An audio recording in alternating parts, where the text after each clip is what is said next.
할렐루야. 오늘 하루를 우리에게 주신 하나님을 찬양합니다. 그리고 또한 하나님의 사랑과 은혜가 오늘도 여러분의 삶 가운데 충만하시기를 소망합니다. 기도하겠습니다. 참으로 감사하신 아버지 하나님, 오늘도 우리를 깨워주시고 우리에게 새날을 허락하여 주셔서 하나님의 은혜 가운데 또 사랑을 힘입어 살게 하심을 감사드립니다. 오늘도 주님, 이 광야와 같은 세상을 사는 동안 주님의 도우심이 필요합니다.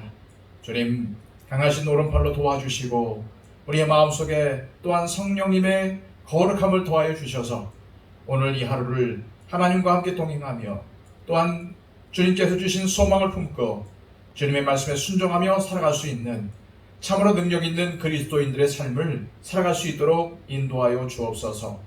주님, 오늘도 이 하루를 주님께 맡겨드립니다. 주님, 주장하여 주옵소서. 또한 인도하여 주옵소서. 오늘도 내가 살아계신 하나님의 자녀임을 세상에 알리게 하여 주시고 또한 나의 착한 행실과 또한 선한 행동을 통해서 많은 사람들에게 하나님 살아계심과 주님의 사랑을 전할 수 있는 하나님의 도구로 쓰임받게 하여 주옵소서.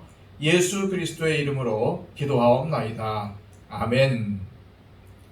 다 함께 찬송가 294장 함께 찬양드립니다.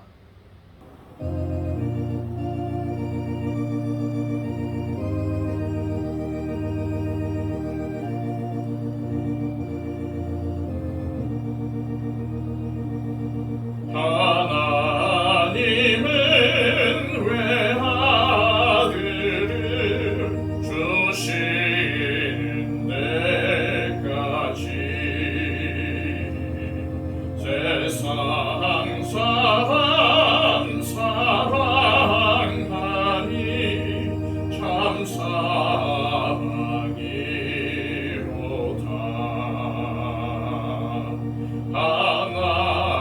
하나님은 사랑이라 죄악에 빠졌던 우리까지 사랑하니 참 사랑 아닌가.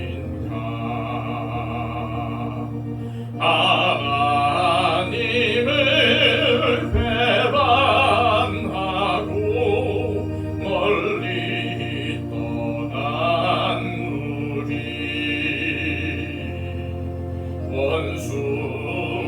원수같이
시간 우리에게 주시는 하나님의 말씀은 구약성경 전도서 10장 1절로 4절까지의 말씀입니다.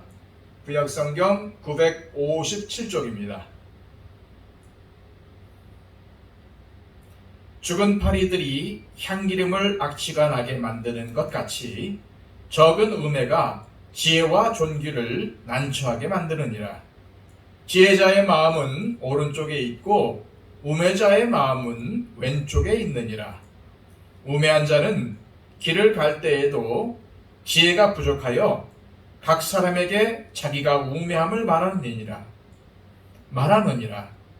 주권자가 네게 분을 일으키거든 너는 네 자리를 떠나지 말라. 공손함이 큰 허물을 용서받게 하느니라. 아멘. 19세기 유럽에서 콜레라와 더불어 산모들을 공포에 떨게 한 질병이 있었습니다. 바로 산욕열입니다. 당시 병원에 입원해서 출산한 산모 중 25%가 이 병으로 사망하고 말았습니다. 이 병에 걸리면 격렬한 발작과 함께 맥박이 분당 160회 정도가 뛰고 아주 고통스러운 하복부 통증을 겪다가 사망을 했다고 합니다. 그런데 이상하게도 집에서 분만한 경우는 오히려 사망률이 1% 정도로 급감했다고 합니다. 산부인과 의사였던 제멜 바이스는 이 점을 눈여겨보았습니다. 어느 날 동료 의사가 산욕열로 사망한 산모를 부검하다가 칼로 손을 벤 일이 있었습니다. 그런데 이 일이 있고 얼마 후 그 의사도 산욕열 증세를 보이다가 사망하고 맙니다. 당시에는 산모가 아이를 낳고 사망하면 부검실로 옮겨서 부검을 했는데 의사들이 맨손으로 부검을 하다가 또다시 산모가 아이를 낳으러 들여오면 손도 안 씻고 그대로 분만실로 가서 출산을 도왔습니다. 세균이나 감염에 대한 지식이 없었기 때문이었죠. 이 점이 꺼림칙했던 제멜 바이스는 동료 의사들에게 부검을 하고 난 후 다른 환자를 보기 전에는 꼭 소독액으로 손을 씻자고 제안을 했습니다. 그러고 난 후에 놀라운 일들이 벌어졌죠. 그 다음부터 산모의 사망률이 1%대로 감소한 것입니다. 그런 의사들이 산욕열로 사망한 임산부를 부검한 후에 손을 제대로 씻지도 않고 산모의 분만을 도왔기 때문에 문제가 생겼다고 확신을 하고는 의사들에게 반드시 손 씻기를 잘해야 한다고 주장을 했던 것이죠. 하지만 산부인과 학회에서는 그 주장을 무시했고 오히려 엄청난 비난과 조롱을 가했습니다. 그리고는 의사들이 손을 왜 닦느냐 했고 의사의 손은 신성하다는 황당한 주장을 하기까지도 했습니다. 결국 제멜 바이스는 산부인과 학회에서 퇴출당했고 1865년에 죽습니다. 그가 죽고 난 후 15년이 지나 파스테르가 세균을 발견하면서 그의 주장이 사실로 드러나죠. 그리고 의사는 치료 전에 반드시 손을 씻어야 한다는 그의 주장은 지금도 의학계에서는 가장 위대한 발견으로 평가되고 있습니다. 이러한 역사를 접하다 보면은 지난 시간에 보았던 말씀이 더욱더 가슴에 와닿는 것 같습니다. 지혜가 무기보다 나으니라. 전쟁터에서 무기가 얼마나 중요합니까? 무기가 있어야 내 생명도 지키고 전우의 생명도 지킬 수가 있지 않습니까? 그런데 전도자는 지혜가 무기보다 낫다고 했습니다. 즉 지혜가 무기보다도 훨씬 많은 사람의 생명을 살릴 수 있다는 뜻이 이 말씀 속에 들어가 있는 거죠. 제멜 바이스의 지혜가 이 점을 증명하고 있지 않습니까? 우리가 반드시 명심해야 하는 것은 우매한 행동 자체가 가지고 있는 강력한 힘입니다. 여기서 우매한 행동은 단지 어리석은 잘못이나 실수만 뜻하는 것이 아니라 악한 일도 해당이 됩니다. 실제로 지난 시간 보았던 9장 18절에는 죄인 한 사람이 많은 선을 무너지게 하느니라 라는 말씀이 나오는데 이 말씀과 연결해서 생각해 보면 작게 보이는 악 자체가 얼마나 세상을 파괴하는 위력적인 힘을 가졌는지를 경고하고 있다는 것을 알 수가 있습니다. 북이스라엘 초대 왕이었던 여로보암을 보십시오. 하나님은 그에게 네가 만약 다윗처럼 나의 율례와 계명을 지킨다면 하나님이 너와 함께 하셔서 나라를 견고하게 하시겠다고 약속을 하셨어요. 하지만 그는 북이스라엘 백성들이 남유다에 있는 예루살렘 성전에 가서 제사를 드리는 게 마음에 걸려서 단과 베델에 금송아지 우상을 세우고 백성들이 그곳에서 예배하게끔 했습니다. 여로보암이 한 일은 그저 금송아지 우상 2개를 세운 것뿐이었습니다. 하지만 이것을 시작으로 해서 온 나라 전체가 우상 숭배에 빠지게 된 겁니다. 너무나 우매한 짓을 저지른 거죠. 하나님의 뜻을 어기고 우상 숭배를 조장했으니 정말 악한 짓을 한 겁니다. 결국 이 악이 자라서 온 사방에 퍼졌고 나라가 망하고야 맙니다. 이처럼 작게 보이는 우매한 행동이 갖는 힘 자체는 엄청난 것입니다. 전도자는 이러한 사실을 통해서 1절에서 죽은 파리들과 향기름이 서로 섞일 수가 없는 것처럼 지혜와 우매함은 결코 함께해서도 안 된다고 가르치는 것입니다. 1절에 이어 이 점을 좀 더 설명해 주고 있는 말씀이 이어서 나옵니다. 2절입니다. 지혜자의 마음은 오른쪽에 있고 우매자의 마음은 왼쪽에 있느니라. 지혜자와 우매자가 손잡고 같은 길을 갈 수가 없습니다. 그들이 가는 길 자체가 다르기 때문이죠. 이 불완전한 세상에서는 지혜자의 길과 우매자의 길이 마구 꼬여 있는 것처럼 보입니다. 그래서 나도 모르게 우매자의 길로 빠질 수도 있죠.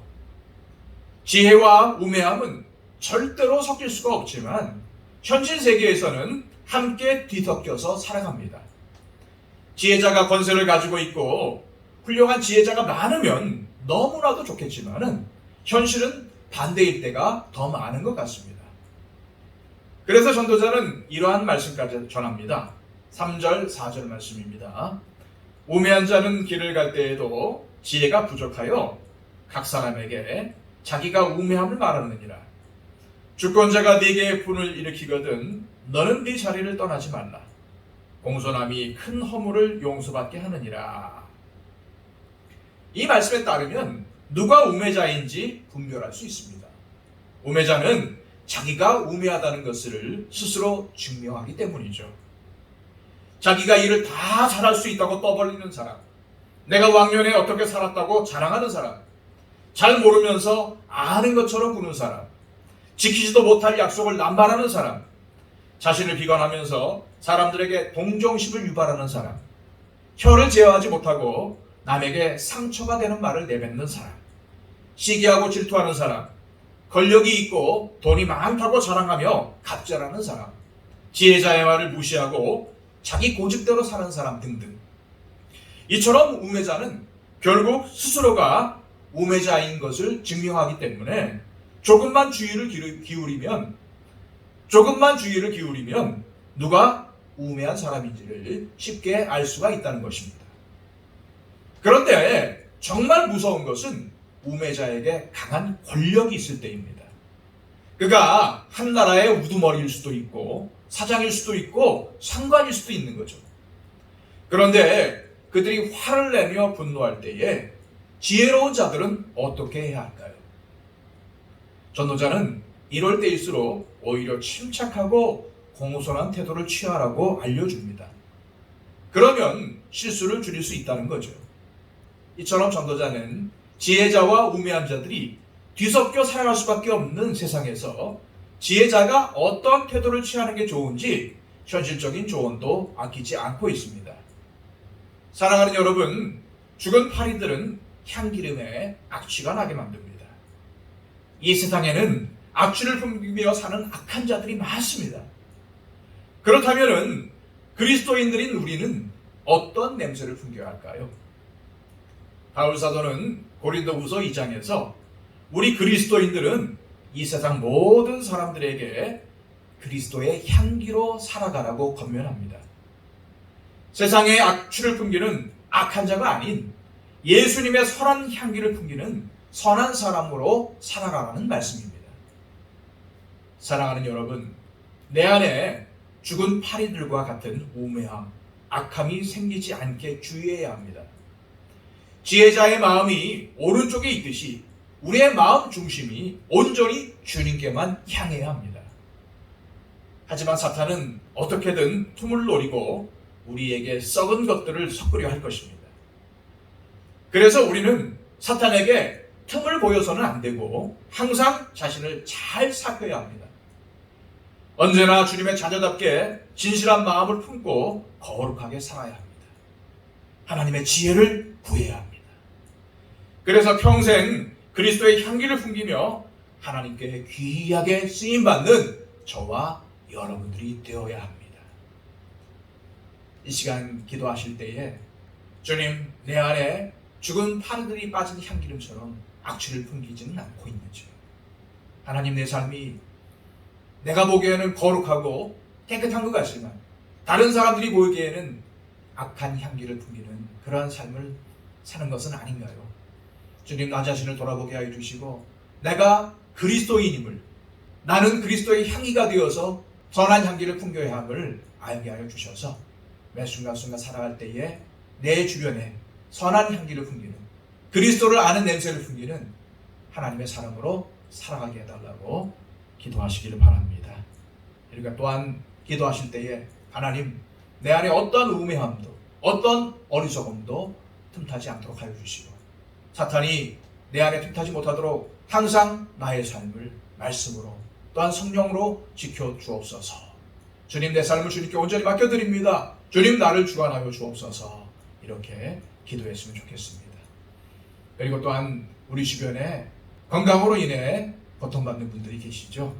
그분들을 위해서 기도했으면 좋겠습니다. 하나님께서 우리 사랑하는 더처치의 모든 성도들을 붙잡아 주시고 특별히 건강으로 인도해 주셔서 그분들이 마음의 평안을 얻고 남은 생에 더욱더 강하고 담대하게 살아갈 수 있도록, 또한 건강을 회복할 수 있도록 위해서 기도해 주셨으면 좋겠습니다. 우리 다 함께 기도하겠습니다.